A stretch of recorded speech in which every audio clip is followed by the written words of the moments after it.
Est-ce que tu savais qu'on peut éduquer sans punir? Oui, eh bien oui, c'est de l'éducation. C'est même la vraie éducation que d'éduquer sans punir. Parce que éduquer, c'est justement venir chercher les causes d'un comportement. Or, quand tu punis, tu ne vas pas chercher les causes. Tu es en train de traiter les conséquences. Tu ne sais pas pourquoi ton enfant s'est comporté comme ça, et tu le punis. En fait, lui-même va prendre pour conséquence de ses actes la punition. Donc il ne va même pas être responsable de ses actes, puisqu'en fait il va attendre qu'on le punisse ou pas pour agir. Et c'est par peur de la punition qu'il va agir, et donc par peur de la punition, il va peut-être aussi mentir. Bref, quand tu étais enfant, on t'a puni avec ça.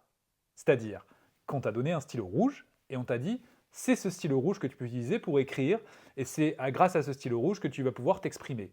La punition. Et donc quand tu es devenu parent, tu réutilises encore ce stylo rouge avec ton enfant, c'est-à-dire que tu es en train de lui transmettre aussi qu'il doit être traité par des punitions. Alors oui, je comprends pourquoi tu utilises ce stylo rouge et donc les punitions, parce que cela fait partie de ton modèle parental, et par loyauté, tu vas continuer à utiliser ce stylo rouge, même s'il n'a plus d'encre et s'il n'est plus efficace. En revanche, il existe quand même d'autres façons de s'exprimer, comme par exemple un feutre bleu, un crayon, etc.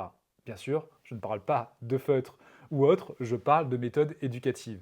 Donc quand tu proposes à ton enfant plutôt de réparer par exemple ses erreurs au lieu de le punir, quand tu lui montres l'exemple sur ce que tu attends, et quand tu mets en place des consignes avec lui et que tu t'assures qu'elles sont comprises, et avant cela que tu as l'attention de ton enfant, eh bien en fait tu es en train d'utiliser les autres façons d'éduquer, les vraies façons d'éduquer, qui vont favoriser la coopération et surtout la responsabilisation. Comme on vient de le voir, la punition ne responsabilise pas l'enfant, ni l'adulte d'ailleurs. Dis-moi, tu continues à décélérer quand tu vois un radar sur l'autoroute?